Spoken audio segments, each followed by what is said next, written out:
Good morning dear students. Last ಕ್ಲಾಸಲ್ಲಿ constructive interference ಮತ್ತು destructive interference ನೋಡಿದ್ವಿ ಅಲ್ವಾ. ಸೊ ಸೂಪರ್ ಪೊಸಿಷನ್ ವೇವ್ಸ್ ಅಂತ ನೋಡಿದ್ವಿ ನಾವು. Super position of waves super pose ಆದಾಗ ಏನೇನು ಫಿನಾಮಿನಾ ಆಗುತ್ತೆ, ಇಂಟರ್ಫರೆನ್ಸು, ಸ್ಟೇಷನರಿ ವೇವ್ಸು ಮತ್ತು ಬೀಟ್ಸ್ ಅಂತ ಹೇಳಿ ನೋಡಿದ್ವಿ. ಅದರ ಇಂಟರ್ಫರೆನ್ಸಲ್ಲಿ ನೋಡಿದ್ವಿ ಯಾವುದಾದ್ರು 2 ಟೈಪ್ಸ್ ನೋಡಿದ್ವಿ. ಯಾವ್ದು ಕನ್ಸ್ಟ್ರಕ್ಟಿವ್ ಇಂಟರ್ಫರೆನ್ಸ್ ಮತ್ತು ಡಿಸ್ಟ್ರಕ್ಟಿವ್ ಇಂಟರ್ಫರೆನ್ಸ್ ಅಂತ ನೋಡಿದ್ವಿ ಅಲ್ವಾ. Next reflection of waves. So here, in order to understand the formation of stationary waves in strings and columns, it is important to understand the reflection of waves at the rigid and free boundary. So rigid and free boundary anta helidre, so rigid support anta helidre, that's a stiff anta heltivi ನಾವು. And ಅದೇ free boundary ಅಂತ ಹೇಳಿದ್ರೆ ಅದೊಂದು flexible ಅಂತ ಹೇಳಿ, flexible boundary ಅಂತ ಹೇಳ್ತೀವಿ. So ಈ ರಿಫ್ಲೆಕ್ಷನ್ ಆಫ್ ವೇವ್ಸ್ನ ಅರ್ಥ ಮಾಡ್ಕೋಬೇಕು ಅಂತ ಹೇಳಿದಾಗ, ಅಥವಾ ಸ್ಟೇಷನರಿ ವೇವ್ಸ್ ಅಂತ ಹೇಳಿದ್ರೆ ಏನು, ಸ್ಟ್ಯಾಂಡಿಂಗ್ ವೇವ್ಸ್ ಅಂತ ಹೇಳಿದ್ರೇನು, ಅದನ್ನು ಅರ್ಥ ಮಾಡ್ಕೋಬೇಕಂತ ಹೇಳಿದಾಗ ರಿಫ್ಲೆಕ್ಷನ್ ವೇವ್ಸ್ ಹೆಂಗೆ ರಿಫ್ಲೆಕ್ಟ್ ಆಗುತ್ತೆ ಅನ್ನೋದನ್ನು ನಾವೇನು ಮಾಡ್ಕೋಬೇಕು, ಒಂದು ಸ್ವಲ್ಪ ಅರ್ಥ ಮಾಡಿಕೊಂಡ್ರೆ ನೆಕ್ಸ್ಟ್ ಸ್ಟೇಷನರಿ ವೇವ್ಸ್ನ ನೀಟಾಗಿ ಅರ್ಥ ಮಾಡ್ಕೊಳ್ಬೋದು. So first reflection at rigid support. So ಇಲ್ಲಿ ಡಯಾಗ್ರಾಮ್ ಕಾಣಿಸ್ತಾ ಇದೆ ಅಲ್ವಾ, ಇಲ್ಲಿ diagram A, diagram B. So ಇದು ರಿಫ್ಲೆಕ್ಷನ್ ಆಟ್ ರಿಜಿಡ್ ಸಪೋರ್ಟು, ಇದು ಫ್ಲೆಕ್ಸಿಬಲ್ ಸಪೋರ್ಟ್ ಅಥವಾ ಫ್ರೀ ಬೌಂಡ್ರಿ ಅಂತ ಹೇಳ್ತೀವಿ. So reflection at rigid support, consider a string whose one end is fixed rigidly with a support. So ಒಂದು string ಒಂದು end ಏನಾಗಿದೆ fix ಮಾಡಿದ್ದಾರೆ. Next let a pulse traveling in a string strikes the rigid support as shown in the figure. ಯಾವುದೋ ಒಂದು wave ಹೋಗ್ತಾ ಇದ್ದೇವೆ, ಆ ವೇವಲ್ಲಿ ಒಂದು ಪಲ್ಸು ಆ ರಿಜಿಡ್ ಸಪೋರ್ಟಿಗೆ ಬಂದು ಏನು ಮಾಡ್ತು, ಸ್ಟ್ರೈಕ್ ಮಾಡ್ತು. ಓಕೆ, ಸ್ಟ್ರೈಕ್ ಮಾಡಿ ಅಥವಾ ಹಿಟ್ ಮಾಡ್ತು. ಅವಾಗ ಏನಾಗುತ್ತೆ, when the pulse strikes the rigid support it exerts a force on the rigid support ಅಲ್ವಾ. ಯಾಕಂದರೆ ಇದು ವಾಪಸ್ ಹಿಂಗೆ ಹೊಡಿತು ಅಂದಾಗ ಅದು ವಾಪಸ್ ಹೋಗೋವಂಥ ಒಂದು ಸಪೋರ್ಟ್ ಅಲ್ಲ. ಅದ್ರಲ್ಲಿ ಏನು ಹೇಳಿದೆ, ರಿಜಿಡ್ ಸಪೋರ್ಟ್ ಅಂತ ಹೇಳಿದಾಗ it exerts a force, some force ಹಾಕ್ಬಿಟ್ಟು ಅದನ್ನು ಏನು ಮಾಡುತ್ತೆ, ಮತ್ತೆ ಏನು ಮಾಡ್ತಾ ಹೋಗುತ್ತೆ, ಸ್ಟ್ರೈಕ್ ಮಾಡ್ತಾ ಹೋಗುತ್ತೆ. According to Newton's third law. Newton third law ಏನು ಹೇಳುತ್ತೆ, for every action there is a equal and opposite reaction ಅಂತ ಹೇಳ್ತಾರೆ ಅಲ್ವಾ. ಅದೇ ಥರನೇ due to this reaction pulse travels along the string in the direction opposite to the direction of the incident pulse. ಹಿಂಗೆ ಬಂದು ಹೊಡೆದಾಗ ಏನಾಯಿತು, ಆಪೋಸಿಟ್ ರಿಯಾಕ್ಷನ್ ಆಗೋದ್ರಿಂದ ಪಲ್ಸ್ ಏನಾಗುತ್ತೆ, ಈ ಥರ ಆಪೋಸಿಟ್ ಸೈಡಲ್ಲಿ ಮೂವ್ ಆಗ್ತಾ ಹೋಗುತ್ತೆ. ಸೊ ಲೈಕ್ ದಿಸ್, ಹಿಂಗೆ ಮೂವ್ ಆಗುತ್ತೆ. ಹಿಂಗೆ ಬಂದಿರೋಂಥ ಇನ್ಸಿಡೆಂಟ್ ವೇವ್ ಇದು reflected wave. Incident pulse, reflected pulse. Okay, next the pulse which travels along the string in the direction opposite to the direction of the incident pulse is known as reflected pulse. ಇದನ್ನ reflected pulse ಅಂತ ಹೇಳ್ತೀವಿ, ಇದನ್ನ incident pulse ಅಂತ ಹೇಳ್ತೀವಿ ನಾವು. ಇದನ್ನ incident pulse ಅಂತ ಹೇಳಿ, ಇದನ್ನ reflected pulse ಅಂತ ಹೇಳಿ. Thus we conclude that there is a phase difference of pi or 180 degree between the incident pulse and the reflected pulse ಅಲ್ವಾ. ಸೊ ಈ ವೇವ್ ಏನಾಗ್ತಿದೆ, ಹಿಂಗೆ ಹೋಗ್ತಿದೆ, ಇದು ಇನ್ಸಿಡೆಂಟ್ ಪಲ್ಸು. ಇನ್ಸಿಡೆಂಟ್ ಪಲ್ಸಿನ ಹೆಂಗೆ ಹೋಗ್ತಿದೆ, ಹಿಂಗೆ ಹೋಗಿದೆ ಇನ್ಸಿಡೆಂಟ್ ಪಲ್ಸು. ಅದೇನೆ ರಿಫ್ಲೆಕ್ಟೆಡ್ ತೊಗೊಂಡಾಗ ಏನಾಯಿತು, ಹಿಂಗೆ ಹೋಯ್ತು. So there exist a phase difference of 180 degree. 180 degree phase difference ಏನಾಗುತ್ತೆ, ಎಕ್ಸಿಸ್ಟೆನ್ಸ್ ಆಗುತ್ತೆ. Next between the incident and pulse and the reflected pulse, if the reflection takes place at the rigid surface of boundary. So rigid surface ಅಲ್ಲಿ ತಗೊಂಡಾಗ incident pulse ಮತ್ತು reflected pulse ಮಧ್ಯೆ difference ಎಷ್ಟು ಇರುತ್ತೆ, face difference 180 degree ಇರುತ್ತೆ. Okay, next mathematically the above conclusion can be expressed as let the incident wave be represented as yi is equal to a sin omega t minus kx, where k ಅಂತ ಹೇಳಿದ್ರೆ propagation constant ಅಂತ ಓದಿದ್ವಲ್ಲ ನಾವು. ಯಾವುದರಲ್ಲಿ, last class ಅಲ್ಲ, before last ಕ್ಲಾಸಲ್ಲಿ ನಾವು ಓದಿದ್ವಿ. K ಅಂತ ಹೇಳಿದ್ರೆ ಕೆ 2π/λ ಅಂತ ಬರ್ತಿದ್ವಿ ನಾವು. That is called as propagation constant, wave propagation constant ಅಂತ ಓದಿದ್ವಿ. At rigid boundary, the reflected wave is given by yr is equal to a sin omega t minus kx plus phi ಅಲ್ವಾ. So exist a phase difference of pi ಅಂತ ಹೇಳಿದಾಗ omega T minus phi ಅಥವಾ omega T plus phi phase difference ಬಂತು ಅಂತ ಹೇಳಿದಾಗ face ಡಿಫ್ರೆನ್ಸಲ್ಲಿ ಎಷ್ಟು ಬರ್ಕೊಳ್ತೀವಿ ನಾವು, pi ಅಂತ ಹೇಳಿ ಬರ್ಕೊಳ್ತೀವಿ ನಾವು. Where phi is the phase difference between the incident and reflected wave, since sines pi plus theta is equal to minus sine theta. Sine of pi minus theta ಅಥವಾ ಪೈ ಪ್ಲಸ್ ತೀಟಾ ಇವೆಲ್ಲ ಓದಿದ್ರ, ಅದನ್ನೇನು ಬರ್ಕೋಬೋದು ನಾವು, minus sine theta ಅಂತ ಬರ್ಕೊಳ್ತೀವಿ. So that Y R is equal to A sine omega T minus K X ಆಯ್ತು ಅಲ್ಲಿ. Okay, omega T minus K S ಆಯಿತು, ಕೆ ಎಕ್ಸ್ ಆಯಿತು. Next clearly at the rigid boundary y is equal to yi plus Y R reflected ಮತ್ತು ಇದನ್ನು superimpose ಆಯಿತು ಅಂತ ಹೇಳಿದಾಗ A sine omega T minus K X minus A sine omega T minus K X that is equal to 0 at all the times. Okay, so ಅಂದಾಗ rigid boundary ಇದೆ, rigid support ಇತ್ತು ಅಂತ ಹೇಳಿದಾಗ there exist a phase difference of phi. ಒಂದು wave ಹಿಂಗೆ ಹೋಗುತ್ತೆ, ಇನ್ನೊಂದು ವಾಪಸ್ ಹೋಗುವಂಥ ವೇವ್ ಹಿಂಗೆ ಹೋಗುತ್ತೆ, ಬಂದಿರೋಂಥ ವೇವ್ ಹಿಂಗೆ ಹೋಗುತ್ತೆ. ಸೊ ಅಲ್ಲಿ ಏನಾಯಿತು, ನಮಗೆ ಫೇಸ್ ಡಿಫ್ರೆನ್ಸ್ ಎಷ್ಟು ಬಂತು ಅಲ್ಲಿ ನಮ್ಗೆ ಹಾಗಾದರೆ ಪೈ ಅನ್ನೋ ಫೇಸ್ ಡಿಫ್ರೆನ್ಸ್ ಬಂತು, ಅಥವಾ 180 ಡಿಗ್ರಿ ಅನ್ನೋ ಫೇಸ್ ಡಿಫ್ರೆನ್ಸ್ ಬಂತು. ಹಾಗಾದರೆ ರಿಸಲ್ಟೆಂಟ್ ಆಂಪ್ಲಿಟ್ಯೂಡ್ ಅಂತ ನಮ್ಗೆ ಏನಿರುತ್ತೆ, ಅಥವಾ ರಿಸಲ್ಟೆಂಟ್ ವೇವ್ ಅಂತ ಏನಿರುತ್ತೆ, so that is resultant at a rigid boundary is given by y is equal to 0 at all times. ಎಲ್ಲ ಟೈಮಲ್ಲೂ ಕೂಡ y ಏನಾಗಿರುತ್ತೆ, ನಮಗೆ 0 ಆಗಿರುತ್ತೆ. Okay, next reflection at free R open boundary. So free R open boundary ಇಲ್ಲಿ ನೋಡಿ, ಇಲ್ಲಿ free R open boundary ಅಂತ ಹೇಳಿದಾಗ ಸೊ ವೇವ್ ಏನಾಗುತ್ತೆ, ಆ ಸಪೋರ್ಟ್ನ ತಳ್ಳಿಕ್ಕೆ ಅವಕಾಶ ಇರುತ್ತೆ. ಅಂದರೆ ಅದು ವೇವ್ ಬಂದಿರೋಂಥ ಫೋರ್ಸ್ನ ತಳ್ಳಿಕ್ಕೆ ಅವಕಾಶ ಇರುತ್ತೆ. ಅದಕ್ಕೆ ಓಪನ್ ಬೌಂಡ್ರಿ ಅಥವಾ ಫ್ರೀ ಸರ್ಫೇಸ್ ಅಂತ ಹೇಳ್ತೀವಿ ನಾವು. ಸೊ ಹಿಯರ್ ಫ್ರೀ ಸರ್ಫೇಸ್ ಅಥವಾ ಓಪನ್ ಬೌಂಡ್ರಿಯಲ್ಲಿ ಏನಾಗುತ್ತೆ ಅಂತ ಹೇಳಿದ್ರೆ, let one end of the string is tied to a ring which can slide on frictionless rod. Let pulse traveling along the string reaches the ring as shown in the figure B. The ring moves up and both the ring and the string are momentarily at rest. At this stage, the ring exerts a force on the string and hence the string is stretched. Okay, now the free end of the string is pulled back down and hence a reflected wave is produced. This reflected wave travels along the string and the directions of both incident and reflected waves is same. Thus, we conclude that there is no phase difference between the incident pulse and the reflected pulse if the reflection takes place at the free or open boundary. So, ಇಲ್ಲಿ ಏನಾಗುತ್ತೆ diagram ನೋಡಿ, ಇಲ್ಲಿ ಹಿಂಗೆ ಬಂದಿರೋಂಥ ಒಂದು wave ಇದು incident ಆಗಿರೋಂಥ wave. If this is not a rigid support, ಈ string ಏನಾಗುತ್ತೆ, ವೈಬ್ರೇಟ್ ಆಗುತ್ತೆ. ವೈಬ್ರೇಟ್ ಆದಾಗ ವಾಪಸ್ಸು ಆ ಒಂದು ಏನು ಬಂದಿರುತ್ತೆ ಇನ್ಸಿಡೆಂಟ್ ಆಗಿರೋಂಥ ಪಲ್ಸು ಏನಾಗುತ್ತೆ, ರಿಫ್ಲೆಕ್ಟ್ ಆಗಬೇಕಾದ್ರೆ, ಯಾಕಂದರೆ if this is not a rigid support ಇಲ್ಲ ಅಂತ ಹೇಳಿದಾಗ ವಾಪಸ್ ಹೋಗಬೇಕಾರದು ಏನಾಗುತ್ತೆ, ಈ ಥರ ವೇರಿಯೇಷನ್ ಹಾಕ್ಕೊಳ್ತಾ ಹೋಗುತ್ತೆ. ಸೊ ಹಿಂಗೆ ಬಂದಿರೋಂಥ ಒಂದು ಇನ್ಸಿಡೆಂಟ್ ಪಲ್ಸ್ ಏನಿರುತ್ತೆ, ಇನ್ಸಿಡೆಂಟ್ ಪಲ್ಸು ವಾಪಸ್ ಹೋಗಬೇಕಾದ್ರೆ ಒಂಚೂರು ಈ ಥರ ಹೋಗುತ್ತೆ, ಬಿಟ್ಟರೆ ಫುಲ್ ಕಂಪ್ಲೀಟಾಗಿ ಈ ಥರ ಉಲ್ಟಾ ಹೊಡೆದು ಹೋಗಲ್ಲ ನಮಗೆ. ಅಲ್ಲೇನಾಯಿತು, ಇದು ಇನ್ಸಿಡೆಂಟ್ ಪಲ್ಸ್ ಅಂತೀವಿ, ಇದು ರಿಫ್ಲೆಕ್ಟೆಡ್ ಪಲ್ಸ್ ಅಂತೀವಿ. ಓಕೆ, ಸೊ ಮ್ಯಾಥಮೆಟಿಕಲಿ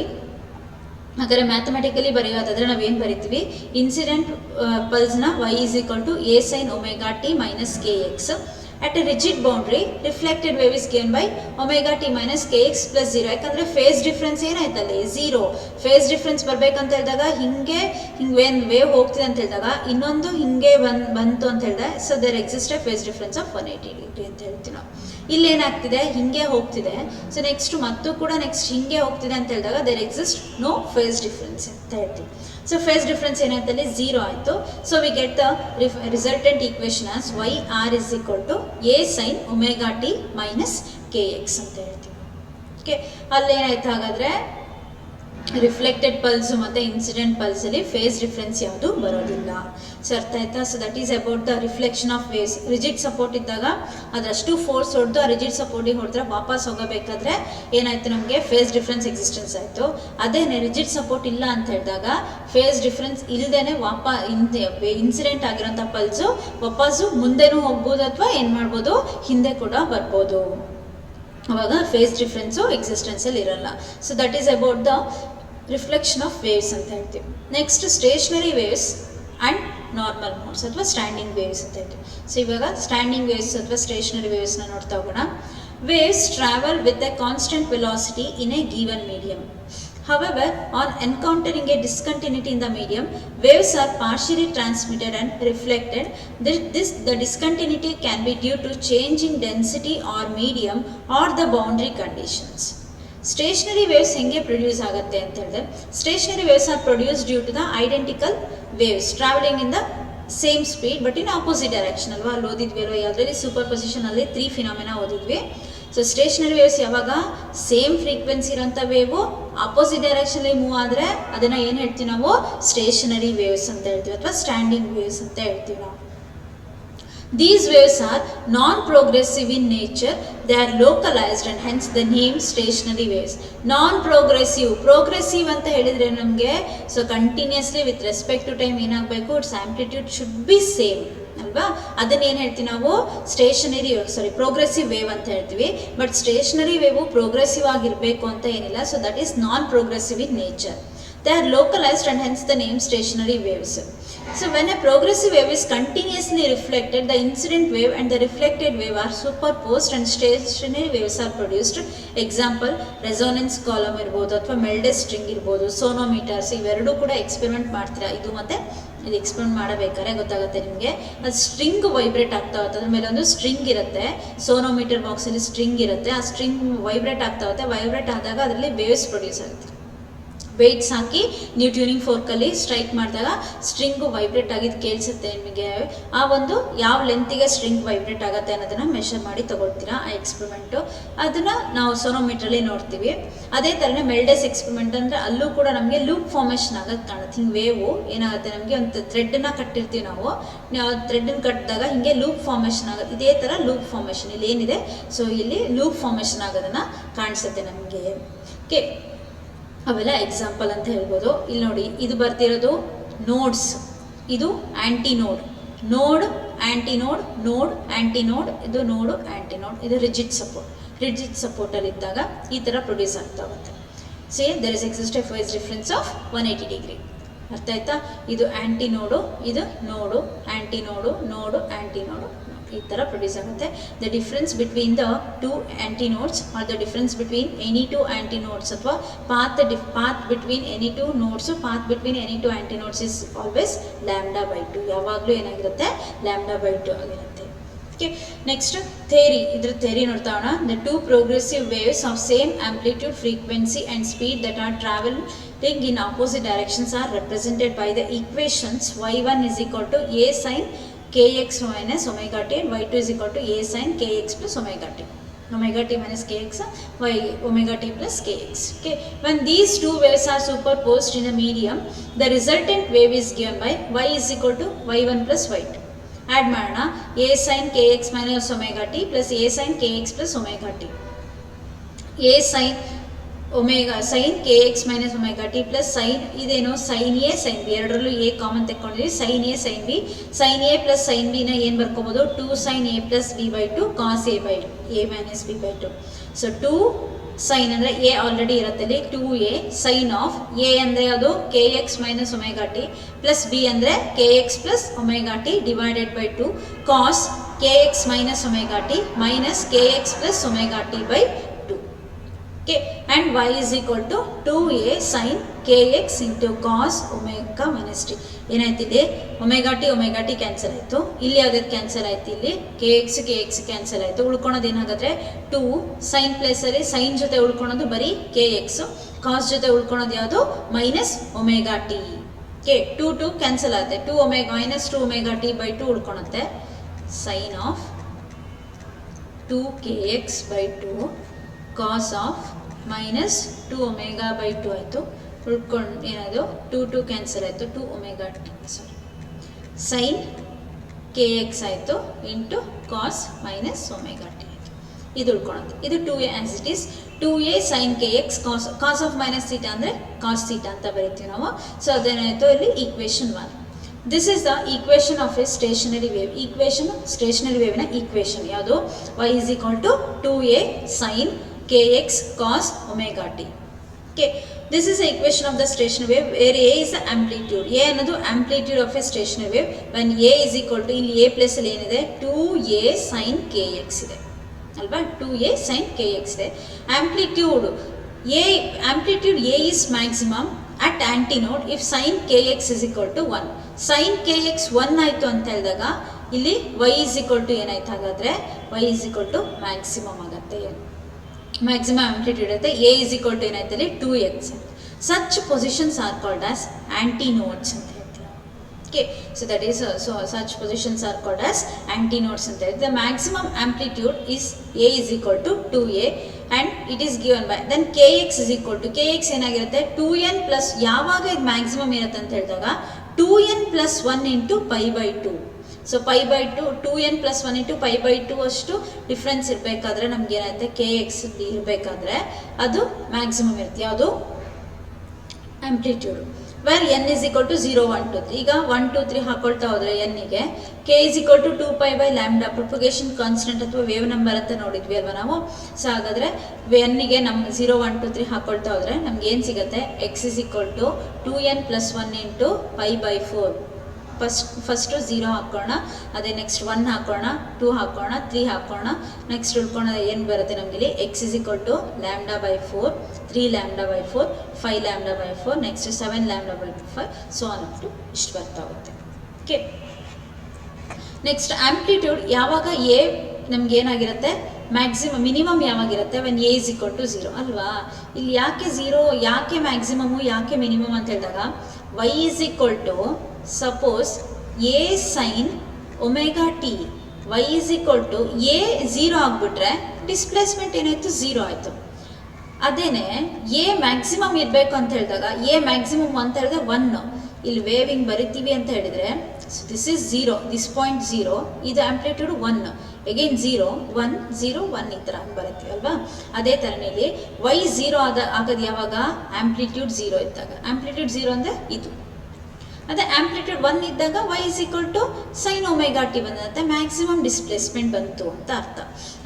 ಅದೇ ಥರ ಇಲ್ಲಿ ಆಂಪ್ಲಿಟ್ಯೂಡ್ ಎ ಯಾವಾಗ ಮಿನಿಮಮ್ ಇರುತ್ತೆ ಅಂತ ಹೇಳಿದ್ರೆ if sine K X is equal to 0 sine K X 0 ಅಂತ ಸೈನ್ ಕೆ ಎಕ್ಸ್ 0 ಇದೆ ಅಂತ ಹೇಳಿದಾಗ ಸೈನ್ ಕೆ ಎಕ್ಸ್ 0 ಅಂದರೆ ಇದೇನಾಯಿತು 0 ಇಂಟು 0 ಇಂಟು 2a 0 ಆಯಿತು. Then A is equal to 0 Y is equal to 0. ಅವಾಗ ಏನು ಫಾರ್ಮೇಷನ್ ಆಗುತ್ತೆ ನೋಡ್ಸ್ ಫಾರ್ಮೇಷನ್ ಆಗುತ್ತೆ. ನೋಟ್ಸ್ ಯಾವಾಗ ಫಾರ್ಮೇಷನ್ ಆಗುತ್ತೆ when K X is equal to N pi. So ಹಾಗಾದರೆ ಎನ್ಗೆ ಕೆಗೆ 2 ಪೈ ಬೈ ಲ್ಯಾಂಬ್ಡಾ ಹಾಕೋಣ X is equal to N pi by lambda ಆಯಿತು X is equal to N pi by lambda ಆಯಿತು. So ಎನ್ನಿಗೆ number ಹಾಕ್ತಾ ಹೋಣ 0 1 2 3 ಎನ್ ಪೈ ಬೈ ಲ್ಯಾಂಬ್ಡಾ ಅಂದರೆ ಎನ್ ನೆಕ್ಸ್ಟ್ ಹಾಕಿದಾಗ 0 lambda by 2 0 lambda by 2 next 3 lambda by 2 next 4 lambda by 2 4 lambda by 2 ಅಂದರೆ 2 lambda ಬಂತು next 5 lambda by 2 ಈ ಥರ ಎನ್ನಿಗೆ ವ್ಯಾಲ್ಯೂಸ್ ಆಗ್ತಾ ಹೋಗ್ತಿದ್ದು ಈ ಥರ ಬರುತ್ತೆ. The distance between any two consecutive antinodes or any two consecutive nodes is equal to always lambda by 2 ಅಂತ ಹೇಳ್ತೀವಿ.